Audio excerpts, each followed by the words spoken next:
ओम नमो भगवते वासुदेवाय। ओम नमो भगवते वासुदेवाय। ओम नमो भगवते वासुदेवाय।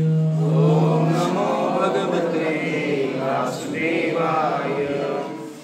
ओम ज्ञानतिमिरन्धस्य ज्ञानाञ्जनशलाकया चक्षुरुन्मिलितं येन तस्मै श्रीगुरुवे नमः। श्रीचैतन्यमनोभीष्टं स्थापितं येन भूतले स्वयं रूपा कदा मह्यं ददाति स्वपदान्तिकं। वन्देऽहं श्रीगुरो श्रीयुतापदकमलं श्रीगुरु वैष्णवांश्च श्रीरूपं साग्रजातं सहगण रघुनाथान्वितं तं सजीवं साद्वैतं सावधूतं परिजनसहितं कृष्णचैतन्यदेवं श्रीराधाकृष्णपादा सहगण ललिता श्रीविशाखान्वितांश्च। नमो विष्णुपदाय कृष्णप्रेष्ठाय भूतले श्रीमते भक्तिवेदान्त स्वामिनिति नामिने। नमस्ते सरस्वती देवे गौरवाणी प्रचारिणे निर्विशेष शून्यवादी पाश्चात्यदेशतारिणे। हे कृष्ण करुणा सिंधु दीनबंधु जगत्पते गोपेश गोपिकान्त राधाकान्त नमोस्तुते। तप्तकाञ्चन गौराङ्गी राधे वृन्दावनेश्वरी वृषभानुसुते देवी प्रणमामि हरिप्रिये। वाञ्छाकल्पतरुभ्यश्च कृपा सिन्धुभ्येव च पतितानां पावनेभ्यो वैष्णवेभ्यो नमो नमः। जय श्री कृष्ण चैतन्य प्रभु नित्यानंद श्री अद्वैत गदाधर श्रीवासादि गौर भक्तवृंद। हरे कृष्णा कृष्णा कृष्णा हरे हरे हरे राम राम राम हरे हरे। हरे कृष्णा कृष्णा कृष्णा हरे हरे हरे राम राम राम हरे हरे। हरे कृष्णा कृष्णा कृष्णा हरे हरे हरे राम राम राम हरे हरे।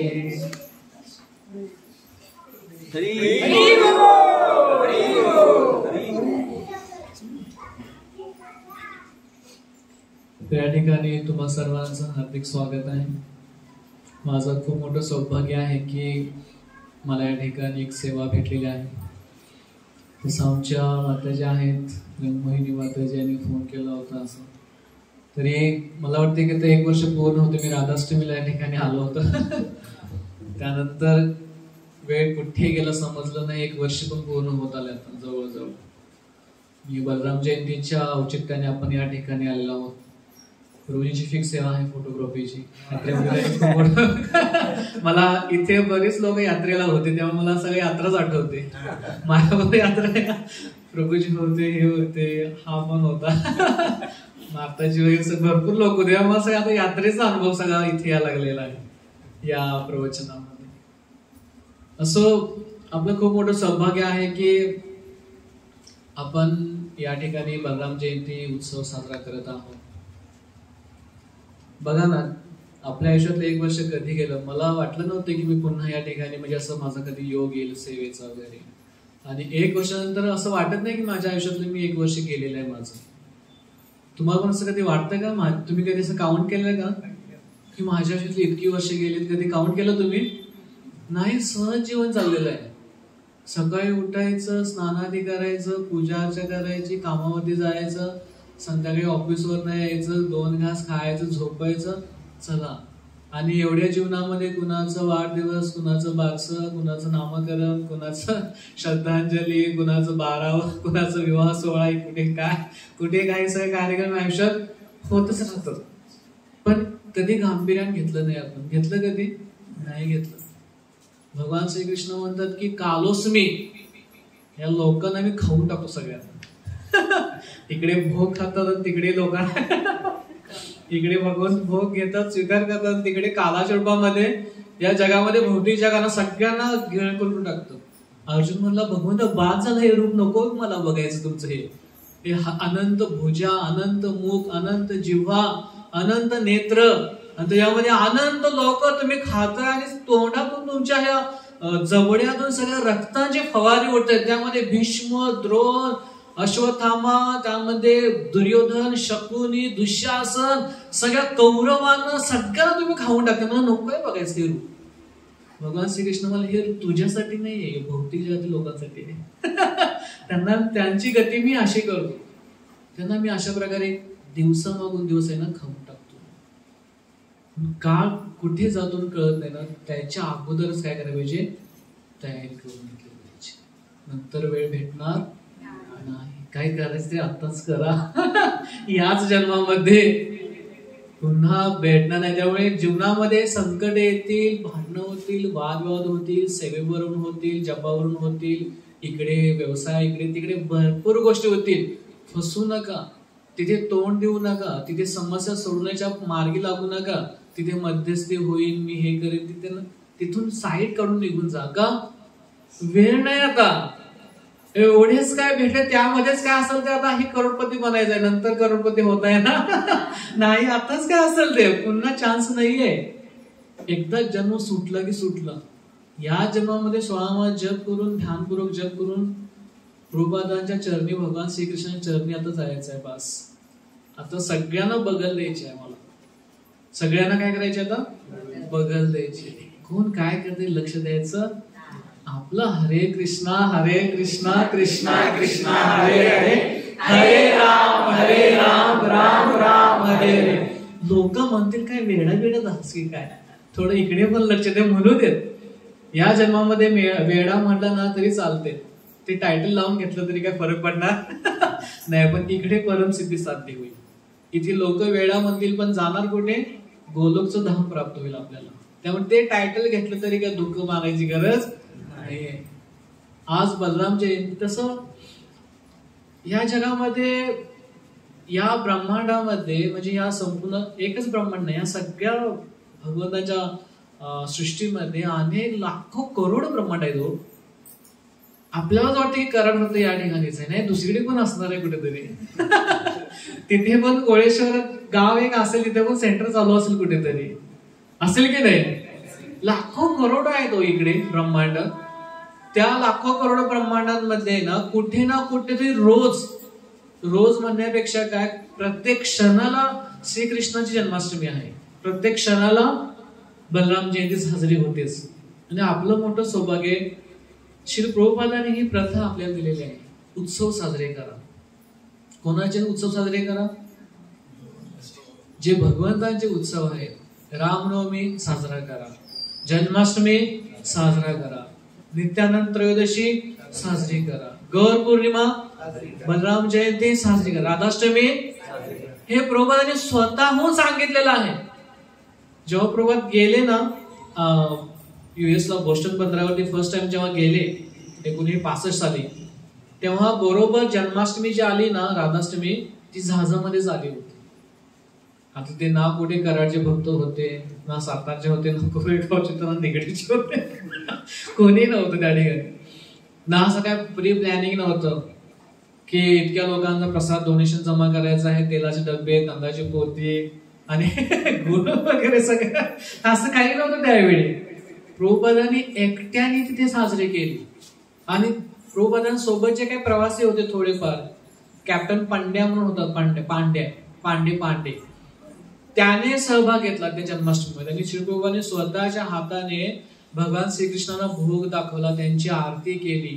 त्या ठिकाणी काही लोकांना बसून प्रवचन पण दिलं. आणि शेवटी झाल्यानंतर मग सगळ्यांना तो भगवानाचा प्रसाद दिला. ती झाली जन्माष्टमी साजरी. आणि दुसऱ्या दिवशी आपला वाढदिवस नंदोत्सव तो पण प्रभुपादांनी केला. काही दिवसानंतर राधाष्टमी, हे सगळे सण प्रभुपादांनी ना तिथेच केले, उत्सव सगळे. पण प्रभुपाद कधी म्हटले नाही की आता मी एकटा काय करू प्रभूजी, आता भक्त नाहीत, कोण नाही, मी कसं काय करू असं काय म्हटले नाही. कारण की गवड्यांचा सारच आहे, गवड्या भक्त जे आहेत ना, आपला हा संप्रदाय सारच आहे. आपण काय करायचं, उत्सव सारे. मग एक व्यक्ती असू दे, 2 असू दे, 5 असू दे, तर 5000 असू दे, आपल्याला साजरी करायची म्हणजे करायचीच. आणि या जगामध्ये तुम्हाला सांगा, इथे जे काय 50-100 लोक बसलेले आहेत, आता इतर लोक काय करत असतील? आज संडे आहे, काय करत असतील? तुमच्याच घरातील व्यक्ती बघा, तुमच्या गल्लीतला मित्र, क्लासमेट वगैरे, काय संडे आहे ना, आता श्रावण मध्ये काय चालत नाही, त्यामुळे काही प्रश्नच नाही. श्रावण मध्ये काय करता येत नाही, श्रावण महिना म्हणजे सगळ्यांचा नावडता महिना आहे तो. पण संडे म्हणजे लोक काय करणार? आज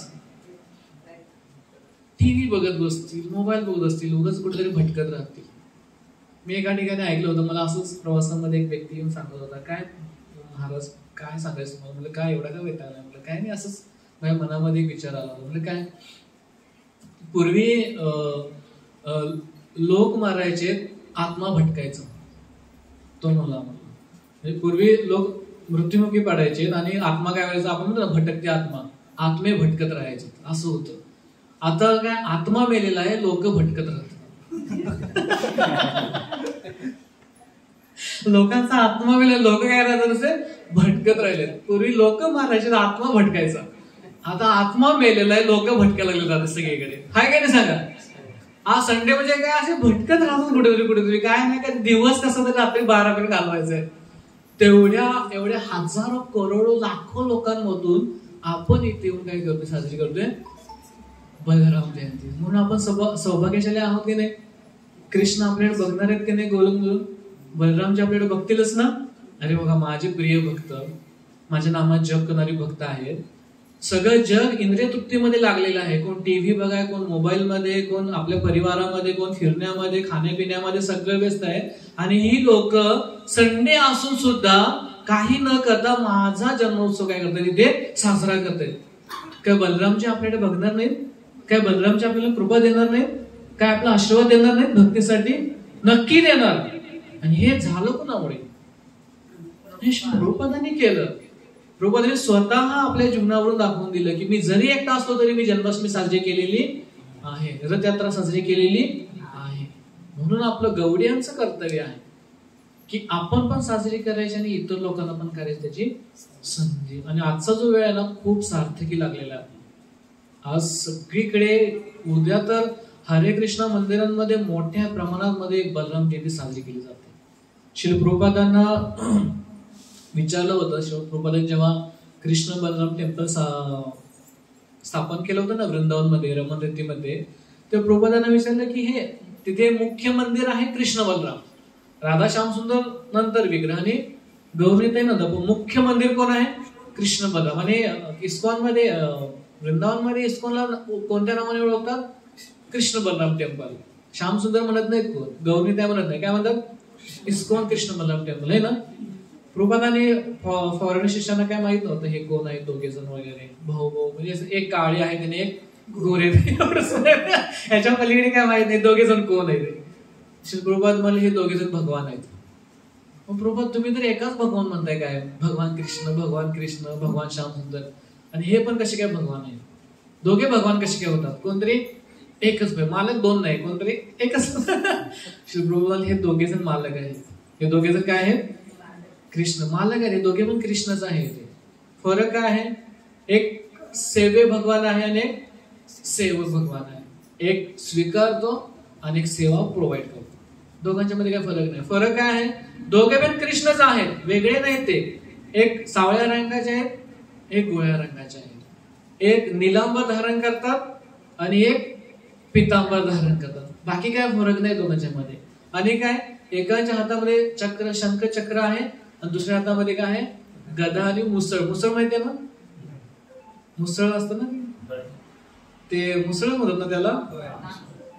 नांगर आणि मुसळ दोन असतात भगवंताकडे. मुसळ म्हणजे ते पहिलवान ते असतात, एक दांडा असतो तो मुसळ म्हणतो ना आपण त्याला, ते मुसळ आणि यांच्याकडे हल आणि भगवंताकडे चक्र आणि गदा, एवढाच फरक आहे, बाकी काय फरक नाही दोघांच्या मध्ये. पण दोघे जण कसे आहेत, गुरुपादांना विचार दोघांना शक्तिशाली कोण आहे, यांचं नाव बलराम आहे, शक्तिशाली कोण पाहिजे, बलराम पाहिजे. दोघांचं शक्तिशाली कोण आहे? म्हणले तिकडे कृष्ण बलराम आहे ना, त्यांच्याकडे बघा तुम्ही, तुम्हाला काय दिसतं, काय दिसतं तुम्हाला? तुम्ही बघितलं कृष्ण बलराम दर्शन घेतलं कधी? हा, कसं काय दिसतं तुम्हाला? काय आठवतं कृष्ण बलराम बघितल्यानंतर? बलरामजीने कुणाच्या खांद्यावर ठेवलेला आहे? कृष्णाच्या. प्रभुपाद म्हणले आता तुम्ही सांगा यातलं दोघांचं शक्तिशाली कोण आहे? कोणी कुणाच्या खांद्यावरती हात ठेवलेला आहे? बलरामजीने कोणाच्या खांद्यावर ठेवलेला आहे? कृष्णाच्या. मग शक्तिशाली कोण झालं? कृष्ण. बलरामजींना आधार घ्यावा लागतो कुणाचा? बलराम असून सुद्धा ते कोणाचा आधार घेतात? श्रीकृष्णाचा. म्हणून सगळ्यात शक्तिशाली कोण झाले? कृष्ण झाले. उत्तर सरळ आहे, जास्त लॉजिक लावायची गरज, जास्त शास्त्रातली उदाहरण द्यायची काही गरज नाही. असे हे बलराम जे आहेत ना, ह्या बलरामचं नाव आहे हलदर. हलदर आहे, नांगर पकडून असतात कायम ते. त्यांची खूप खूप लीला आहेत बलरामजींच्या. बलरामजींचं तत्व वेगळं आहे, लीला वेगळ्या आहेत, शिक्षा वेगळ्या आहेत आणि कथा वेगळ्या आहेत बलरामजींच्या. बलरामजी हे नेहमी भगवान श्रीकृष्णांना कसं संतुष्ट करता येईल ना, हेच बघत असतात. बाकी त्यांच्या जीवनामध्ये कोणताच मोटिवेशन नाही, कोणताच उद्देश नाही. फक्त एकच, श्रीकृष्णांना मी कसा आनंद देईन, श्रीकृष्णांना मी कसं प्रसन्न करेन. भक्त पण तेच बघतात ना, मी श्रीकृष्णांना कसा आनंद देईन, का मला स्वतःला नाही. भक्तांचा पण हा उद्देश असतो. हलदर नाव इतकं फेमस आहे भगवंतांचं, बलरामजींचं. दुर्योधनाची जी मुलगी होती त्या मुलीला सांबाने पळवून नेलं. आता हा प्रकार त्या काळामध्ये पण होत होता. विवाहाचे अनेक प्रकार असतात,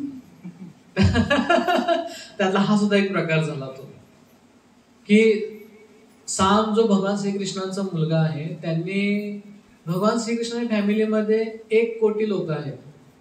किती? 1 कोटी. 16,108 पत्न्या, प्रत्येक पत्नीला 10 मुलगे आणि 1 मुलगी.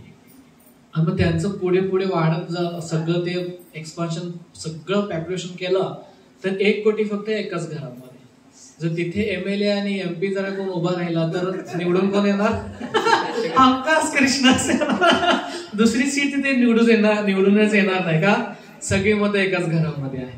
आता घरं पण फुटायला लागले, ते काय सांगायची गरज नाही. पण हे सगळ्या कृष्णाच्या फॅमिलीमध्ये एवढ्या सगळ्या लोकांना कृष्ण काय करायचे? आनंद द्यायचे, सगळ्यांचं पालन पोषण करायचे.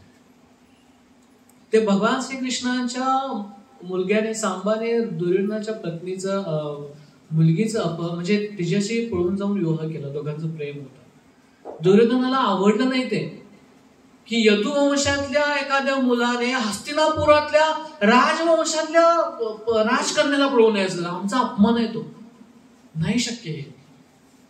आता सांगायचं गोष्ट म्हणजे ते काय बोलते, दुर्योधन म्हणजे दुष्टबुद्धीच ना, दुर्योधन, दुर्बुद्धी योधन.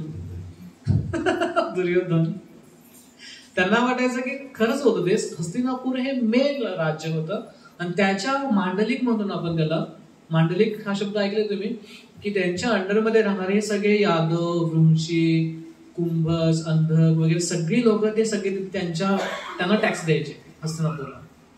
त्यामुळे दुर्योधनाला वाटलं की हे खूप मोठं चुकी झालं, अपराध केलाय त्यानं, मोठं चुकीचं कार्य केलेलं. सांबाला पकडून जेव्हा आणल्यानंतर त्यांनी सांबाला आपल्या महालामध्ये थांबवून ठेवलं. दुर्योधनाने बातमी समजली इकडे द्वारकेला भगवान कृष्णाला आणि बलरामजींना. बलरामजी म्हणले कृष्णाला तू थांब. भगवान बलरामाने अवतार घेतला होता की या जन्मामध्ये कृष्णाला जरासं कंट्रोलवर ठेवायचं. का? पूर्वजन्मामध्ये त्यांना खूप कंट्रोल केला होता, नियंत्रित केला होता. सगळा क्रोध, ते अधर्म आणण्याविषयी, लढण्याविषयी जे काय व्हायचं ना, त्यावेळी लक्ष्मणजींना नियंत्रणामध्ये कोण ठेवायचं? प्रभू रामचंद्र. अवतार संपल्यानंतर, पूर्ण अवतार संपल्यानंतर, रामांचा अवतार त्रेतायुगात संपल्यानंतर प्रभू रामचंद्रांना लक्ष्मणजी म्हणले की दादा, म्हणजे मोठे भाऊ म्हणले ना, मोठे भाऊ आमचे, हे राजा, हे प्रभू रामचंद्र, माझं फक्त एकच इच्छा आहे, प्रभू रामचंद्र तुझ्यासाठी मी प्राण द्यायला तयार आहे. तू माझी एवढी सेवा केलेली आहेस वनवासामध्ये की 14 वर्ष न झोपता न खाली बसता सतत उठून 24 आवर्स सावधान मध्ये, विश्राम मध्ये नाही, सावधान कायम अलर्ट, अशा पोझिशन मध्ये तू माझी एवढी सेवा केलेली आहेस ना, तू माझा बंधू तर आहेस, नो प्रॉब्लेम, पण इतकं ऋण आहे तुझं माझ्यावर ना, तुझ्यासाठी मी प्राण दे, माग काय मागायचं.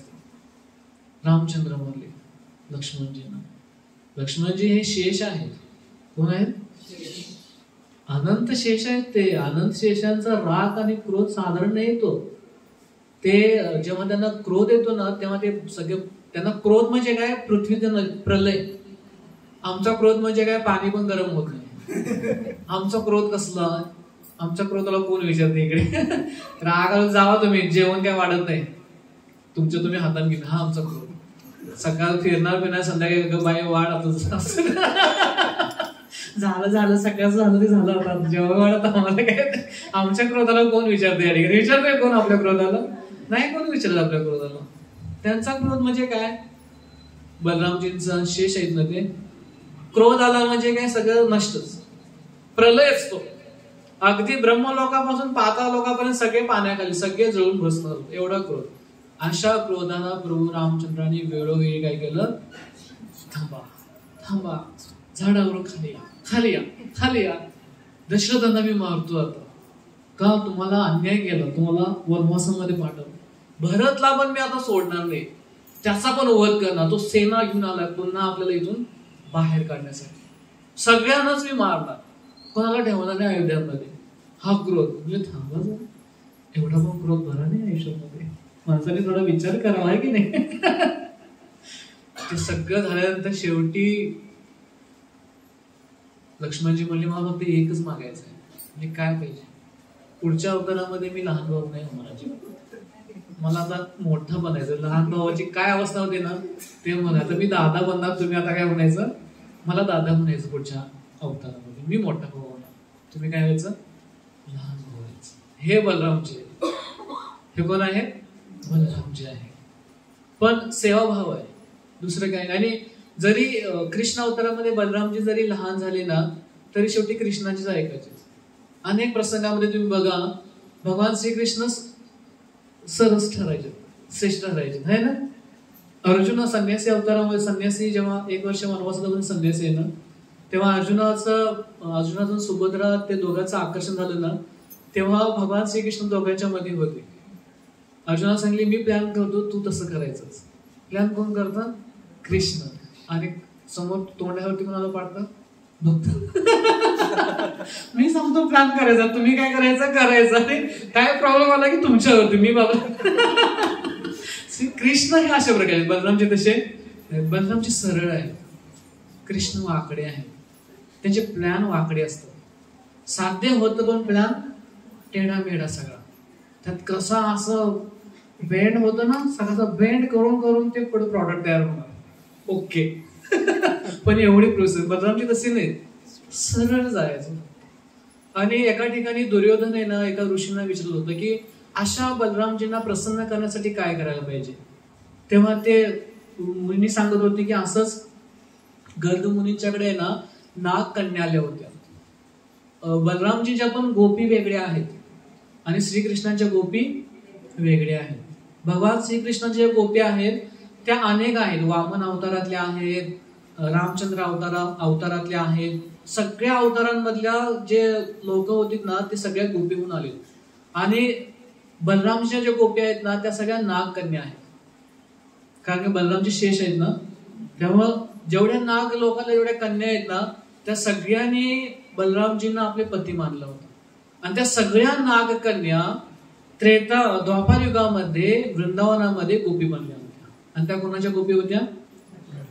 बलरामजींच्या. जसं श्रीकृष्णाने रासलीला केली तशी बलरामजींनी सुद्धा काय केली होती? रासला. तर मला आठवतं ना प्रसंग, बलरामजी पण रासल्यासाठी आले होते. मदिरा म्हणजे ते सोमरस, ते इथलं नाही, ते तिथलं, ते म्हणजे दिव्य स्वर्ग लोकातलं. आणि त्यावेळी त्यांना स्नान क्रीडा करावी. स्नान क्रीडेसाठी म्हणजे त्यांचे डोळे वगैरे असे गरगर फिरत होते, ते एकदम दिव्य भावामध्ये होते. आणि त्यांच्यासोबत त्या गोपी होत्या. जेव्हा हे दोघे जण मथुरेला गेले होते ना, त्यानंतर पुन्हा बलरामजी आले होते, कृष्ण आले नव्हते. ते स्नान क्रीडा करायची होती म्हणून त्यांना आंघोळ करायची आहे ना, ते म्हणले की आता कधी जायचं नदीवरती आंघोळीला.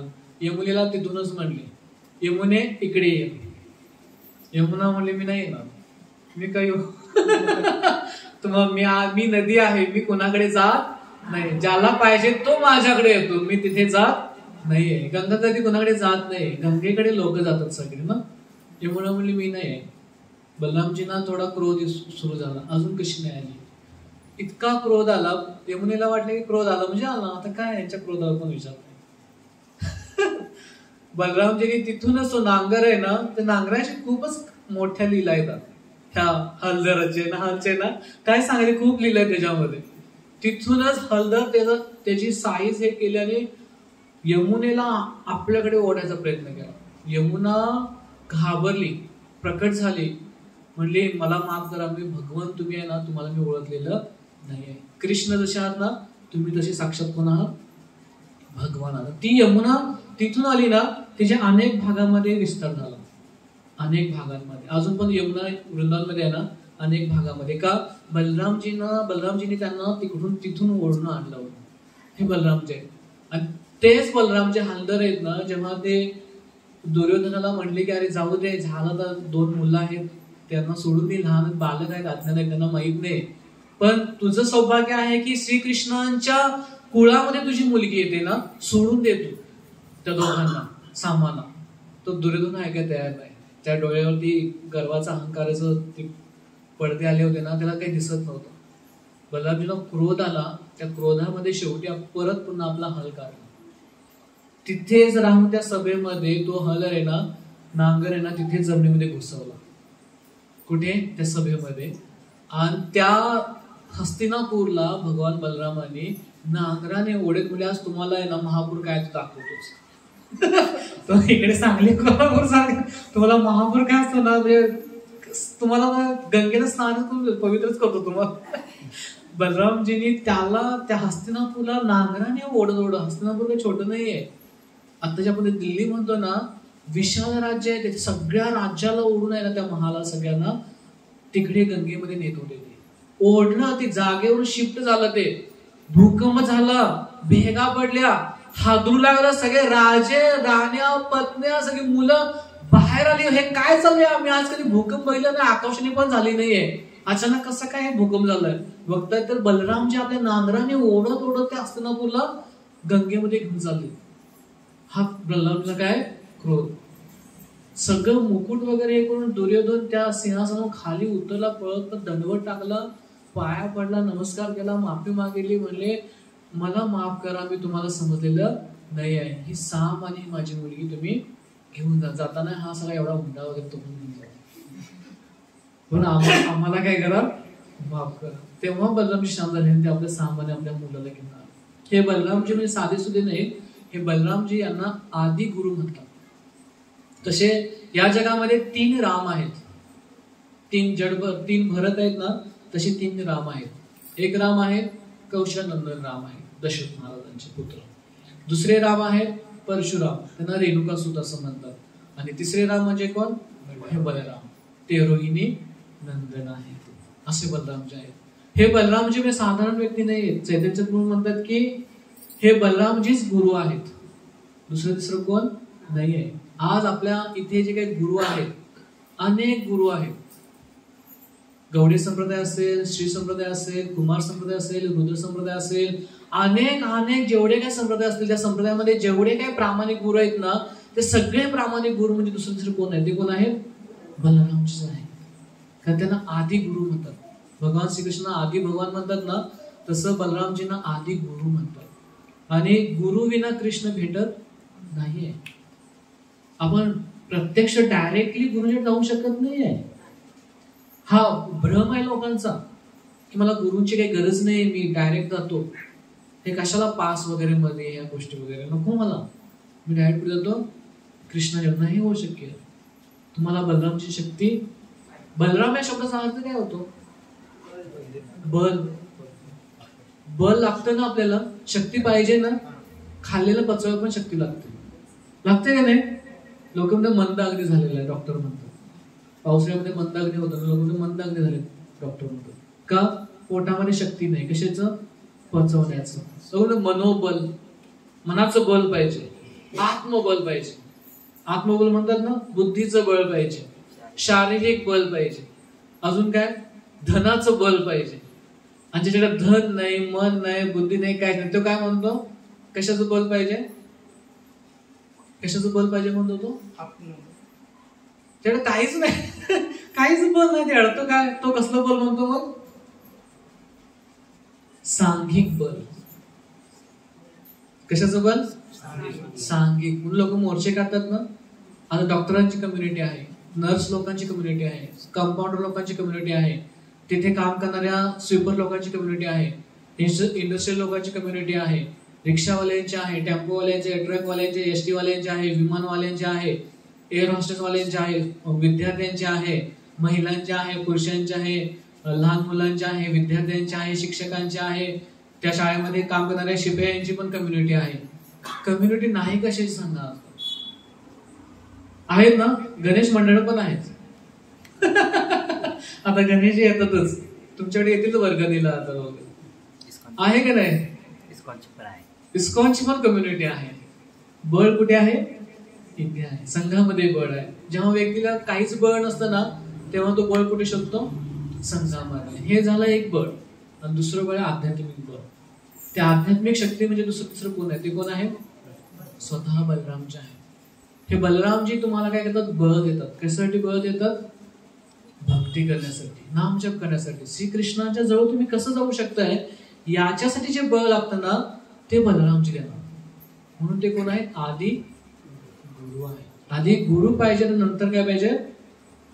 आणि हे बलरामजी आहेत. आता मी काही श्लोक वगैरे गाणार नाही. चैतन्य चेतामृतमध्ये वर्णन आहे की भगवान श्रीकृष्णांच्या हे तत्व आहे. भगवान श्रीकृष्णांच्या शरीरातून दोन गोष्टी बाहेर आल्या.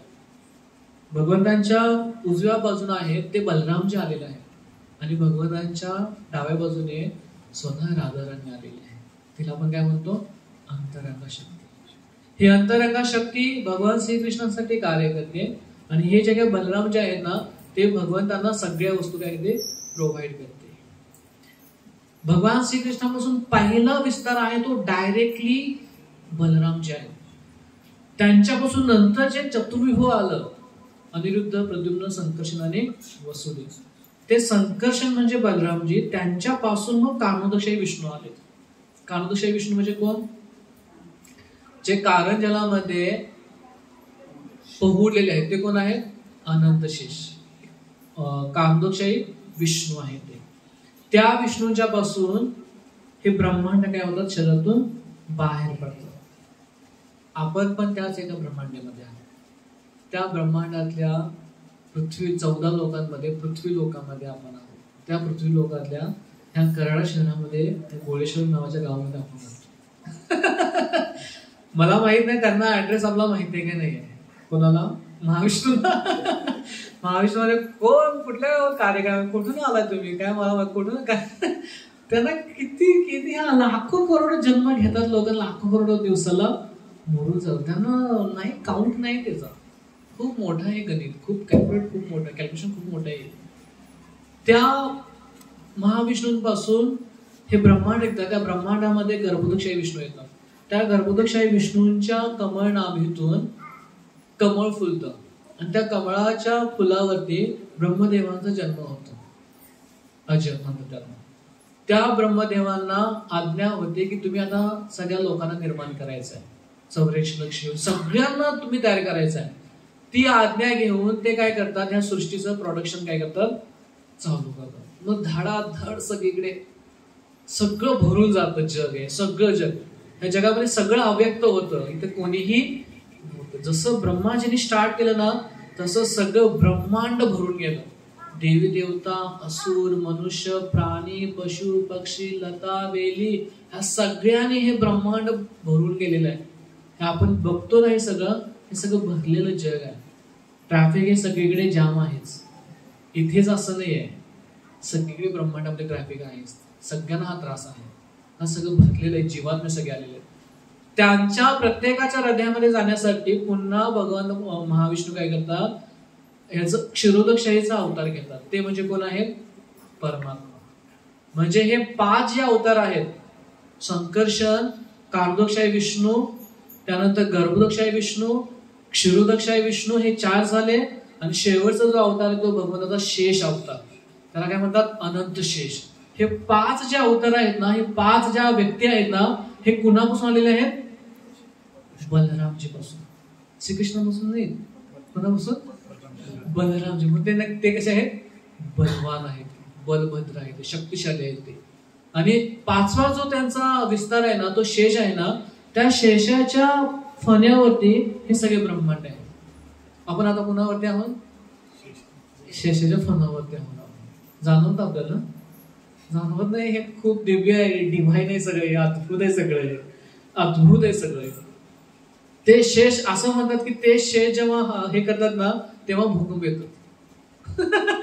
आपण म्हणतो की पृथ्वीच्या पोटामध्ये काहीतरी रसायनांचं उलटाफालत झाले की ते असं म्हणतं शास्त्र की त्या शेषांना जेव्हा झोप येते, डुलकी लागते, किंवा त्यांना असं वाटतं ना खूप थकलो, थोडस बॉडी हलवतो, जरमलं ना, इकडे भूकंप चालू होतो ब्रह्मांडामध्ये, असं म्हणतात.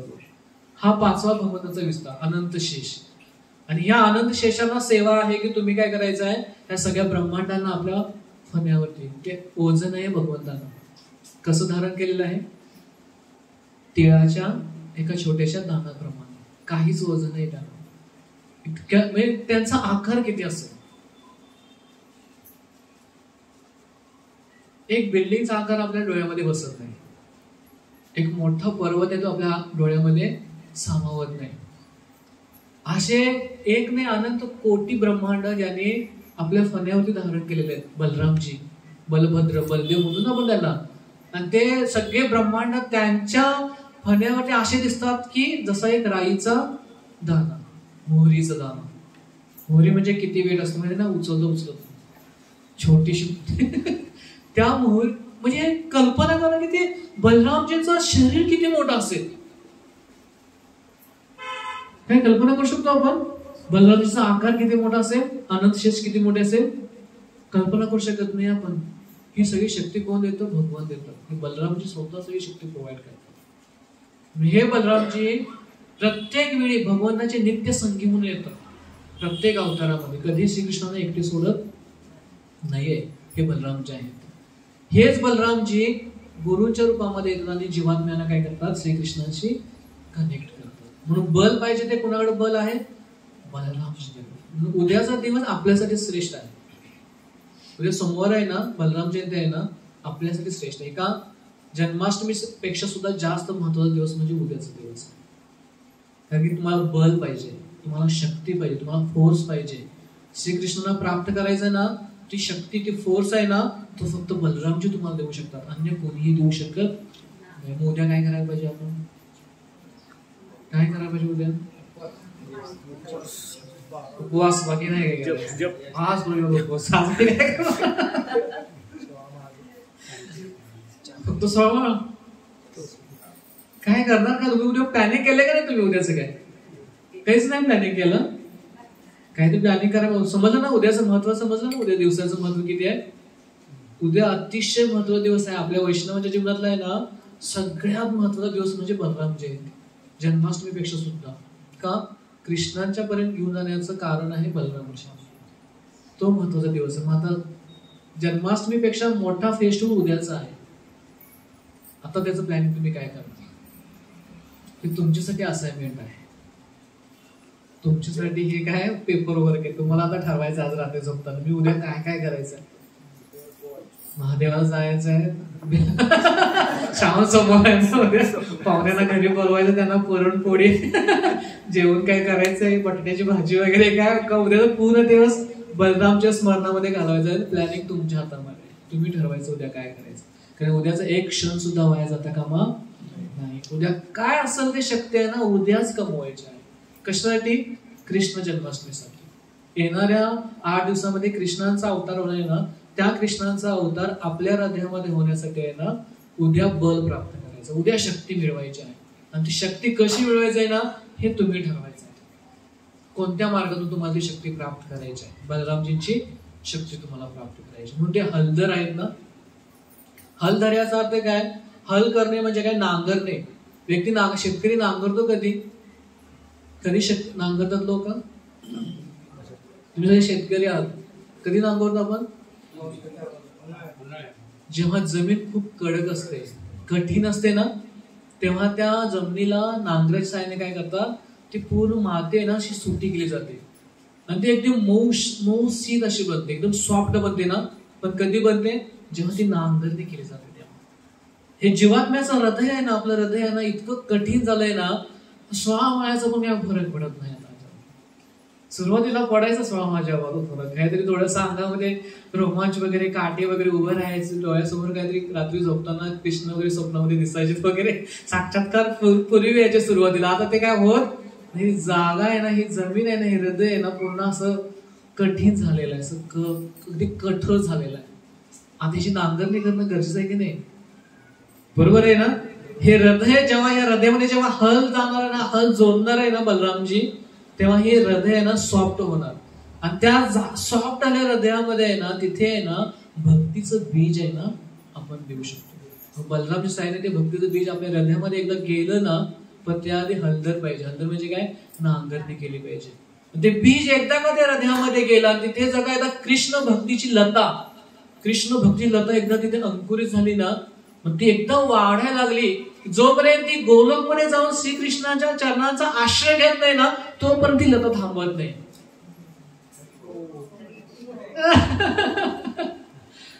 ती तिथे जाणारच. कुठे? गोलोकमध्ये श्रीकृष्णाच्या चरणात. पण त्याच्या अगोदर काय करावं लागणार आहे? हलधर. हे हृदयरूपी जमीन आहे ना, इथे नांगरणी करावी. नांगरणी कोण करणार आहे? बलरामजी करणार. म्हणून बलरामजी हे आदि गुरु आहेत. म्हणून उद्याचा दिवस कसा आपल्यासाठी अतिशय स्पेशल आहे.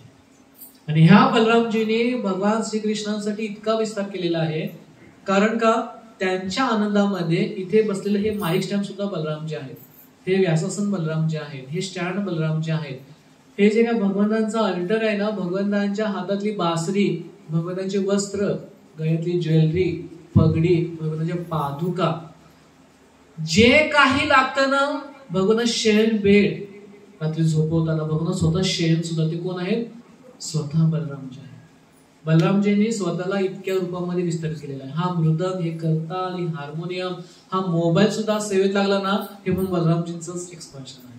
कृष्णाच्या सेवेमध्ये ज्या ज्या गोष्टी लागतात, अगदी छोट्या छोट्या जरी असल्या ना, त्या सगळ्या गोष्टी म्हणजे बलरामजी आहेत. हे बलरामजींनी स्वतःला विस्तारित केलेलं आहे. म्हणून आम्ही असं म्हणतो की मंदिरचा रूल आहे की इथल्या कुठल्याही गोष्टीला पाय लावायचा नाही, इथल्या कुठल्याही गोष्टीचा अनादर करायचा नाही. भगवंताचं वस्त्र असू दे, पगडी असू दे, मोरपंख असू दे, त्यांची बासरी असू दे, त्यांचे अलंकार असू दे, त्यांची पादुका असू दे, जे जे काही भगवंताचे भोगाचे भांडे असतील, सगळ्यांचा आदर करायचा आहे. कुणाचाही आदर करायचा नाही. तिथे अपराध लागेल. कोणाचा अपराध होणार आहे? एवढी काळजी घ्यावी लागते. भक्ती एवढी सोपी नाही हो. आला बसला भक्तीमध्ये खूप काळजीपूर्वक सगळं करावं लागतं, खूप काळजीपूर्वक. का? बलरामजीने स्वतःला सगळे काय केलेलं आहे? विस्तार केलेला. आणि एकमेव असे बलरामजी आहेत की ते 5 रसामध्ये सेवा करतात. शक्य नाहीये. जेवढे काही गोलोकमध्ये भक्त आहेत, जेवढे काही वैकुंठामध्ये भक्त आहेत, जेवढे काही इथे भक्त आहेत ना, प्रत्येक भक्त हा फक्त एका रसामध्ये सेवा करू शकतो. रस म्हणजे काय? रस म्हणजे काय? रस फळांचा रस नाही, रस म्हणजे एक विशिष्ट प्रकारचं आकर्षण असतं, एक प्रकारचं आकर्षण असतं की त्याचा आणि माझा काय संबंध आहे ना, ते आकर्षण. त्याला काय म्हणतात? रस म्हणतात. जसं की शांत रस आहे. भगवान बलरामजी शांत रसामध्ये कृष्णाची सेवा करतात. कशी करतात? गायींच्या रूपामध्ये करतात, काठीच्या रूपामध्ये करतात, बासरीच्या रूपामध्ये करतात, वस्त्राच्या रूपामध्ये, शांत रसामध्ये. बलरामजी एकटे 5 रसामध्ये सेवा करतात. कोणीही करू शकत नाही, फक्त बलरामजी. म्हणून ते पण भगवंतच आहेत. म्हणून ते सुद्धा कोण आहेत? कृष्ण आहेत. फक्त हे आमचे कृष्ण सावळे आहेत आणि हे कृष्ण गोरे आहेत. वगैरे काय फरक नाही, एवढाच फरक आहे. शांत रसामध्ये तशी सेवा करतात. दास्य रसामध्ये काय करतात? दास्य रसामध्ये ते शेष नारायण बनतात आणि भगवंतांना आपलं बेड देतात. भगवंतावर त्या बेडवरती काय करतात? योग निद्रा करतात. अर्धे डोळे उघडलेले असतात, अर्धे डोळे झाकलेले असतात. पूर्ण झाकले पण आपले पण डोळे झाकले सगळे. बलरामजी ते कशात आहे? दास्य भावामध्ये. सख्य भावामध्ये काय बनतात बलरामजी? हेच बलरामजी सख्य भावामध्ये नंतर मग गोप बनतात. बलरामजी भाऊ म्हणून येतात. भगवान श्रीकृष्णासोबत नेहमी क्रीडा करणाऱ्याला कोण असतात? बलरामजी असतात. आणि यशोदा माता तर बलरामजींना सारखी म्हणायची की बाबा तू मोठा आहेस ना, छोट्यावरती लक्ष दे. याला वासरं वगैरे हा चारायला येतो, इकडे तिकडे येतो, याला माहित नाहीये. आधीच हा नटखट आहे, एका ठिकाणी थांबत नाही, खूप खोड्या करतो, माझं काय ऐकत नाही, बाबांचं ऐकत नाही, कुणाचं ऐकत नाही ना. तू मोठा भाऊ आहेस ना, तू याला सांगायचं, तू याला काय करायचं? सांभाळून घ्यायचं. आणि कृष्ण बलरामजी कृष्णांना कायम सांभाळून घ्यायचे, कायम सांभाळून घ्यायचे आणि त्यांच्याशी वेगवेगळे प्रकारचे खेळ खेळायचे. ते सख्य भावामध्ये आदान प्रदान करायचे. आणि वात्सल्य भावामध्ये काय? वात्सल्य भावामध्ये काय करायचे बलरामजी? मोठा भाऊ या नात्याने कायम श्रीकृष्णांना कुठे लागेल का, कोण असुर आक्रमण करेल का, या भावनेमध्ये त्यांची सेवा करायची. वात्सल्य भावामध्ये. वात्सल्य भाव म्हणजे काय? एक संरक्षणाचा भाव असतो ना, कोणाचा? यशोदेचा आणि नंदभाऊचा. संरक्षणाचा भाव म्हणून वात्सल्य भावामध्ये बलरामजी काय करायचे? श्रीकृष्ण नेहमी मागे ठेवायचे. तू मागे थांब, तू मागे थांब, तू पुढे नको. कृष्ण काय? मी पुढे. कृष्णासोबत तुम्हाला माहिती आहे सगळ्यांना कसे कृष्ण येते. हे बलरामजी जेव्हा वात्सल्य भावामध्ये ना एकदा हा तृणावर आला होता. तृणावर आला कृष्णाला मारण्यासाठी ना, बलरामजींना समजलं. बलरामजींनी काय केलं? कृष्णाला घरी ठेवलं होतं आणि स्वतः आपल्या शरीराला कृष्णाचा रंग लावला. ते गौरवर्ण आहेत ना, सफेद आहेत ना, पांढरे आहेत ना, ते स्वतःला काळ्या रंगाचा कलर पासून घेतला. मुकुट, मोर मुकुट धारण केला. कृष्णाची पितांबरी धारण केली आणि हातामध्ये बासरी घेऊन गेले. का? की हा तृणावर कृष्ण मला समजून आहे ना, मला घेऊन जाऊ दे म्हणून. याला काय म्हणतात? वात्सल्य रस. आणि सगळ्यात शेवटी कुठला रस आहे? कोणता रस आहे? तुमच्या परीक्षा घेत होतो सगळे. माधुरी रस. या माधुरी रसामध्ये सगळ्या गोपींना भगवान बलरामजी अनंत गोपीचं रूप धारण करतात. अनंग नावाची गोपी आहे ना, त्या अनंग नावाच्या गोपीचं रूप धारण करून काय करतात? भगवान श्रीकृष्णांच्या सेवेमध्ये कार्य करतात. झाले ना? पाची रसामध्ये फक्त एक व्यक्ती कार्य करतो, बाकी कोणी कार्य करू शकत नाही. ते कोण आहे? बलरामजी. म्हणून बलरामजी सगळ्यात श्रेष्ठ आहे. आपण बलरामजींना नेहमी काय करतो? बलरामजींची पूजा करतो, त्यांच्याकडे आशीर्वाद मागतो की कशा प्रकारे तुम्ही आम्हाला श्रीकृष्णाकडे घेऊन जा, ते बल द्या आम्हाला. हे बल कुठे मिळतं? बलरामजी. हे बलरामजी जेव्हा येतात, अवतार घेतात ना, तेव्हा तुम्हाला माहितीच आहे की या जगामध्ये जेव्हा जेव्हा अत्याचार वाढतो, यदा यदा हि धर्मस्य ग्लानिर्भवति अभ्युत्थानम अधर्मस्य तदात्म्यानं. काही श्लोक भगवद्गीतेत सगळ्यांना तोंडपाठ असतात. त्यात सगळ्यात मोठा म्हणजे कुठला? सगळ्यांना पाठायचं. अगदी नास्तिक, अधार्मिक, अगदी सगळ्यांनाच, म्हणजे भक्त सोडा सगळ्यांनाच पाठ येतो श्लोक. कोणता माहिती ना? नाही, नास्तिक, अधार्मिक आणि सगळ्या लोकांना तो पाठ आहे. सांगायची गरज नाही. तुम्ही जेव्हा नवीन भक्त बनला असेल ना, तर तुम्हाला तर 100% हा श्लोक तुमच्या म्हणजे तुम्हाला मारलाच असले कुठतरी. कोल्हापुरी शब्द आहे हा थोडा. हा श्लोक तुम्हाला एकदा तरी लोकांनी ऐकलंच असणार आहे हा श्लोक. आणि पूर्ण पण माहित नाही, थोडाच माहिती त्याचा. कर्मण्यवादी काल असते. काय ब्रह्मचार्याने भगवे कपडे आणि वाईट कपडे काय चाललंय? ते शिका शेंडी तिलक एवढी भक्ती करायची नसते. भक्ती म्हणजे काय? कर्मण्यवादी. जन्माला आलाय ना, प्रपंच करा, संसार करा, लग्न करा, हे कर्म करा आणि काय करा? भक्ती करा. हा श्लोक सगळ्यांना माहिती आहे. अर्धाच माहिती आहे, म्हणजे पुढचं काही माहित नाही अजून. तेवढंच पाठवून लोक तेवढंच सांगत राहतात. भगवानाचा अवतार होतो ना लोकांचं, भक्तांचं संरक्षण करण्यासाठी. जेव्हा असुरांचा भार वाढतो ना, तेव्हा पृथ्वी माता काय करते? गायीचं रूप घेऊन कुठे जाते? इंद्रलोकात जाते. तिथे इंद्रदेवांना म्हणते की पृथ्वीवरती राहणं शक्य झालेलं नाही. आता पृथ्वीमध्ये खूप ट्रॅफिक आहे, खूप टॅक्स आहे, खूप जीएसटी झालेला आहे. लोक आरक्षणासाठी भांडतायत, धर्मामध्ये भांडायत, सगळीकडे भांडणांचं काय? भांडण चालू आहे पृथ्वीवरती. आता इथे पृथ्वीवर राहणं शक्य नाही. खोटं बोलताय, चिटिंग करतायत, फसवताय, सगळं करतायत. पापाचा भार इतका वाढलेला आहे की आता पृथ्वीवर राहणं शक्य नाही. ती पृथ्वी गायीचं रूप घेऊन कुठे जाते? स्वर्गलोकात. स्वर्गलोकात इंद्रदेव म्हणतात मला नाही शक्य होणार यांना कंट्रोल करणं. आपण ब्रह्मदेवाकडे जाऊ. ब्रह्मदेव म्हणतात नाही माझ्याकडून समस्या सुटणार नाही, मी पण समस्येमध्येच आहे. या जगातील सगळे लोक कसे समस्येमध्येच आहेत. ते म्हणतात विष्णूंच्याकडे जाऊ. विष्णू म्हणतात हे पण नाही शक्य होणार. सगळी लोक काय करतात? गोलोकला जातात. कोणाकडे? कृष्णांच्याकडे. का? सगळ्यांचा कैवारी तो कोण आहे? कृष्ण आहे. दुसरा कोण कैवारी जगामध्ये नाही. एकच आहे. उत्तर एकच. रामबाण तिथेच मिळणार आहे. दुसरं कुठे उत्तर मिळणार नाही ना. सगळी लोक तिकडे जातात. आणि भगवान श्रीकृष्ण त्या गोलोकमध्ये, भगवान स्थान अतिशय उच्च आहे. भगवान गोलोकमध्ये असं राहत नाहीत. गोलोकमध्ये त्यांचा भाव खूप वेगळा आहे. भगवान श्रीकृष्ण गोलोकमध्ये जिथे राहतात ना, ते 1000 सुवर्ण पाकळ्यांचं कमळ आहे. 1000 पाकळ्यांचं. त्या सुवर्ण कमळाच्या अजून मध्ये एक कमळ असतं 16 दलांचं, 16 पाकळ्यांचं. ते पण सुवर्णाचंच आहे. आणि पुन्हा त्याच्यामध्ये अजून एक कमळ असतं. त्यामध्ये 8 पाकळ्यांचं कमळ असतं. त्या 8 पाकळ्या म्हणजे अष्टदल आहेत ना, त्या 8 प्रधान नायिका आहेत, त्या अष्टसख्या आहेत. आणि त्या 8 पाकळ्यांच्या कमळाच्या बरोबर मध्ये तार मध्ये हेमपीठ. त्या हेमपीठ म्हणजे सुवर्णाचं स्थान आहे, एक व्यासस्थान आहे.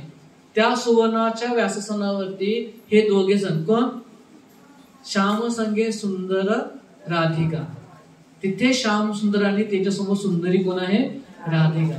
हे भगवंतांचं गोलोक मधलं काय आहे? स्थान आहे. असं स्थान सोडून ते इथे येतील का? येतील का? नाही येणार. ते गोलोकमध्ये त्यांची खूप सेवा होते. भगवंतांची खूप लीला, खूप आनंद आहे. गोलोकमध्ये तुम्हाला सांगितलं घड्याळ घेऊन जायची गरज नाही. तिथे कुठेही स्मार्ट वॉचची गरज नाही गोलोकमध्ये. का गरज नाही गोलोकमध्ये घड्याळाची? का गरज नाही? कारण की गोलोकमध्ये काळच नाहीये. गोलोकमध्ये सूर्यच नाहीये. गोलोकमध्ये चंद्रच नाहीये. गोलोकमध्ये इलेक्ट्रिसिटीचं बिल हा प्रकारच नाहीये. तिथे काळ पूर्णपणे थांबलेला आहे. पूर्णपणे वर्तमान काळ आहे. ना भूत आहे ना भविष्य आहे. आपण अनुभवतो. आपला भूत आहे ना आपलं भविष्य आहे. आणि आपण वर्तमानामध्ये जगतो. वृंदावनमध्ये काय फक्त वर्तमान काळ आहे. बघा किती आनंद असेल त्या ठिकाणी. आनंद आहे. तिथे दुःख, तिथे माया, तिथे मोह नाहीये. तिथे फक्त काय आहे? आनंद आहे. आणि आनंद कोण आहे? कृष्ण आहे. मग असे कृष्ण इथे येतील का? येतील इथे? इथे काय आहे? खड्डे आणि सगळे ट्रॅफिक आणि सगळे स्पीड ब्रेक. इकडे काय? सगळे ओव्हरब्रिज. इथे काय येतील ते कृष्ण? नाही ना ते. पण केवळ आपल्या भक्तांसाठी कृष्ण येतात. आणि जेव्हा येतात भगवान सांगितलं की मी येईन खाली, पण त्याआधी सर्व तयारी करावी लागते. आणि ती तयारी करण्यासाठी बलरामजी येतात. आधी लीलेची काय करतात? तयारी करतात. आणि लीलेची पूर्ण तयारी झाली, इथलं पूर्ण सगळं सेटअप झाल्यानंतर मग कृष्णाला म्हणतात की तुम्ही कृष्ण या. देवकीचं लग्न झालं होतं वसुदेवाशी. आणि देवकीचा प्रिय भाऊ, अतिशय प्रिय कंस राजा, त्या दिवशी देवकीचा विवाह झाल्यानंतर तो म्हणला की त्याच दिवशी ड्रायव्हरला सुट्टी. आज तुला सुट्टी बाबा, तुला पेड सुट्टी, तुझा आज. माझ्या बहिणीचा रथ मी स्वतः काय करणार आहे? हाकणार आहे. माझ्या बहिणीचा रथ मी स्वतः घोड्याची लगाम हातामध्ये पकडून मी माझ्या बहिणीची विदाई करणार आहे. तिच्या सासरी सोडणार आहे वसुदेवांच्या घरी. तुझा आज. कंस हा साधारण व्यक्ती नव्हता, मोठा राक्षस होता. मनुष्य रूपामधला मोठा राक्षस होतो. सोन्याचे अलंकार आणि राजा असल्यामुळे काय खूप बलशाली होता ना. त्या रथाच्या, देवकीच्या आणि वसुदेवांच्या रथाच्या आजूबाजूला हजारो रथ होते, हजारो सैनिक होतं. आणि त्या सगळ्यांच्या मधोमध हा देवकीचा रथ. आणि तो कोण रथ हाकत आहे? कंस. हातामध्ये लगाम घेतलेले आहे घोड्यांची आणि चाललेला आहे. आजूबाजूला सगळेजण गंधर्व, स्वर्गलोकातले अप्सरी, पृथ्वीवरची लोक, गाणारे, वाजंत्री, सगळं मोठा अगदी वाजत गाजत ते सगळे चाललेत. कंस मुख्य तिथे. आणि असं थोड्या अंतरावरती मथुरेतून थोडीशी बाहेर गेल्या गेल्या आकाशवाणी झाली. आकाशामध्ये ढग आले सगळे आणि मोठे विजा कडकडले. आकाश आले की हे मूर्ख माणसा, तुला माहित नाही की तू कोणाची रथ घेऊन चाललेला आहे. अरे ज्या देवकीचा रथ तू घेऊन चाललेलास आहे ना, त्याच देवकीचा आठवण संतान तुझा वध करणार आहे, तुला ठार मारणार आहे, आणि त्या देवकीचा तू रथ घेऊन चालत. तुझ्यासारखा मूर्ख या जगामध्ये कोणी नाही. झालं ना, आता मूर्ख म्हणल्यानंतर कोणाला आवडतं? आणि राजाला सगळ्यांसमोर, सगळ्या सैनिकांसमोर तो मूर्ख म्हणलेला आहे. आणि भविष्यवाणी काय? देवकीचा आठवण म्हणला. एवढ्या प्रेमाने, आनंदाने, उत्साहाने आता चालला होता देवकीला घेऊन तो कंस. तेवढा उत्साह त्यानं त्याच उत्साहामध्ये ते घोड्यांची लगाम हातातून सोडून दिली, म्यानातली तलवार बाहेर काढली, डाव्या हाताने देवकीचे केस पकडले, आणि आता एका क्षणामध्ये देवकीचे 2 तुकडे करणार एवढ्यात वसुदेव मध्ये पडले. वसुदेव मध्ये थांब, तू याला मारू शकत नाही. तुला वसुदेवाने तिथे ना आत्मसाक्षात्कार सगळे सिद्धांत सांगितले. आपण भगवद्गीता कोर्स घेतो ना, मी शरीर नसून आत्मा आहे वगैरे. ह्या जगामध्ये काही शाश्वत नाही. ह्या जगामध्ये जो एक व्यक्ती येतो तो व्यक्ती एक दिवस या जगातून जातो. प्रत्येकाला सुख दुःख भोगावं. हे सगळे फिलॉसॉफी सांगितली त्याला, तरी तो ऐकायला तयार नव्हता. राक्षस होतो. राक्षस कुणाचं ऐकतात आजपर्यंत? नाहीच ऐकत राक्षस. राक्षसांना तुम्ही कितीही सांगा, राक्षसाने गाढव कधी कुणाचे ऐकत? भगवंताने गाढवाचा वध केला होता बलरामजींनी. कुणाचं? धेनुकासुराचं ना. ते गाढवच होतं ना. असुर रूपातलं गाढव. गाढव पण असुर असतात, असुर पण गाढव असतात. ते कॉम्बिनेशन वेगळंच आहे. असुर गाढव, गाढव असुर वगैरे. भगवंताने गाढवाचा वध केला होता, असुर धेनुकासुराचं, बलरामजींनी. त्या कंसाने मारणार इतक्या वसुदेव म्हणले की मी वसुदेव आहे, माझी ख्याती या 3 लोकांमध्ये आहे. काय ख्याती आहे माझी वसुदेवांची? की मला माझा शब्द कधीही फेल ठरत नाहीये. मी एकदा वचन दिलं ना, त्या वचनापासून कधीही मागे जात नाही. माझी ख्याती कुठे आहे? 3 लोकांमध्ये आहे. अगदी देवता असुर सुद्धा माझ्यात विश्वास ठेवतात की वसुदेवाने दिला शब्द ना, हा शब्द खरा ठरणारच. मी तुला शब्द देतो. काय शब्द दिला? देवकीच्या संतानापासून तुला त्रास आहे ना, भीती आहे ना, प्रत्येक मुलगा आहे ना मी तुला देईन, असं सांगितलं. प्रत्येक मुलगा. अजून काय पाहिजे? मग तो शांत झाला. मग ते लगाम सोडली, केस सोडले, तलवार आपल्या म्यानामध्ये ठेवली, आणि तो तडकन त्या रथावरून खाली उडी मारली आणि सरळ महालामध्ये गेला तो कंस. आणि इकडे त्यांना बंदी बनवलं. आणि मग माता देवकीवरती प्रसंग आला. कशाचा? कृष्णाला जन्म द्यायचा आहे, पण प्रत्येक मुलाला काय करायचं आहे? कंसाला द्यायचं. एका आईसाठी सगळ्यात मोठी परीक्षा असते ती म्हणजे काय माहिती का? आपल्या मुलांना आपल्या डोळ्यासमोर जाताना बघणे. एक आई ही सहन करू शकत नाहीये. आईचं हृदय हे आईलाच माहिती आहे. जे आई आहेत ना, त्या आई पण हे आई सगळ्यात थोर व्यक्ती आहे या जगामध्ये. भगवान श्रीकृष्ण तर दुसरी कोण आई असेल ना, तर ते हेच आई म्हणायची. सगळ्यात महत्वाचं प्रेम कुठं असेल ना, तर ते इकडे आहे, मातेकडे आहे. कृष्णासारखं प्रेम बाकी कुणाकडे नाहीये. सगळ्यात मोठा टास्क म्हणजे काय? आपल्या मुलांचं वध.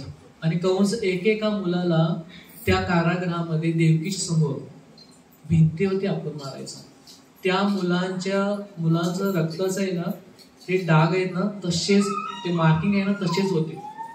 त्या मार्किंगकडे बघत बघत विचार करा, कोण आई जगणार आहे?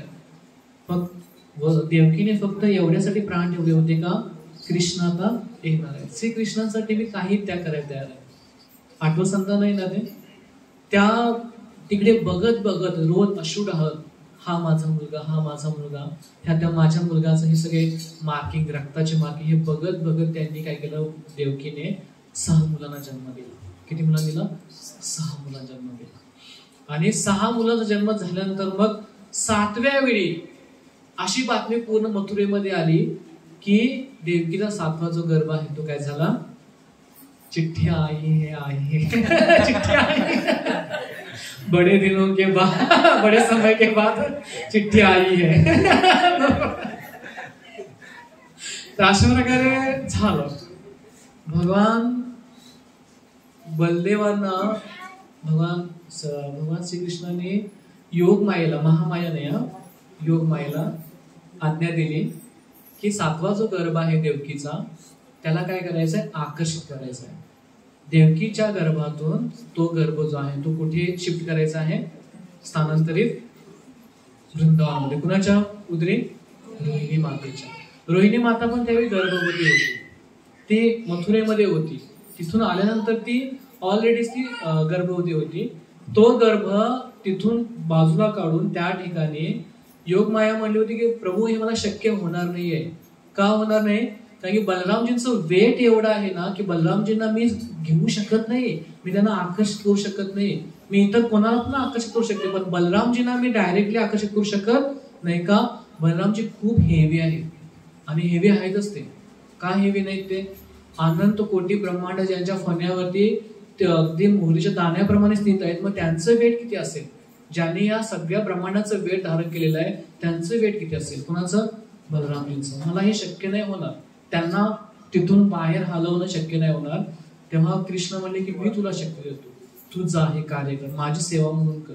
माझ्या सेवेमध्ये शक्ती आहे ना, ती शक्ती तुला प्राप्त होईल. मग त्या योग मायेने काय केलं? बलरामजींचा जो 7वा गर्भ आहे ना रोहिणीच्या मातेचा, देवकीचा, तो गर्भ आकर्षित केला. तो आकर्षित केला म्हणून त्यांचं नाव काय झालं? संकर्षण. आणि तो गर्भ इकडे रोहिणीच्या. आणि मग जेव्हा बलरामजी जन्म झाला त्यावेळी वसुदेव तर तुरुंगामध्ये होते, जेलमध्ये होते.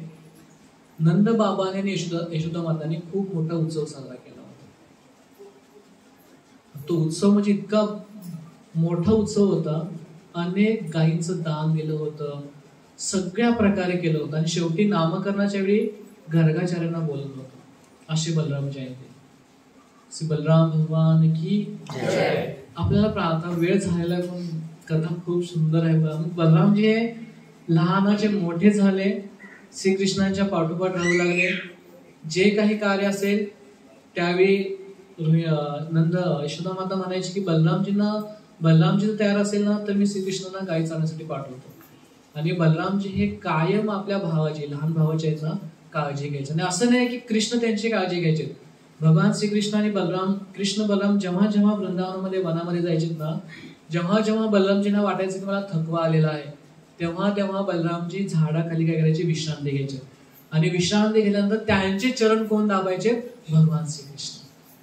बलरामजींचे चरण प्रक्षालन करून, चरण सेवा करून, चरण मसाज करून बलरामजींना आनंद प्राप्त झाल्यानंतर मग श्रीकृष्ण काय करायचे? खुश व्हायचे.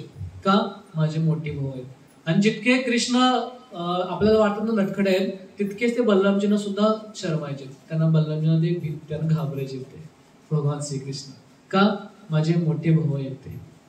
खूप गोष्टी आहेत बलरामजींच्या बाबतीमध्ये भगवान श्रीकृष्णाच्या. परंतु वेळ नाही, चिठ्ठी आई हे आहे.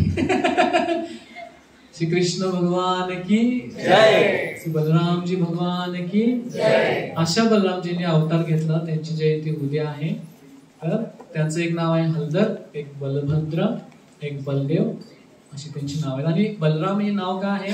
कारण की ते आपल्या भक्तांना काय करतात? आनंद देतात, म्हणून ते कसे आहेत? बलराम. हरे कृष्णा कृष्णा कृष्णा हरे हरे, हरे राम राम राम हरे हरे. जय.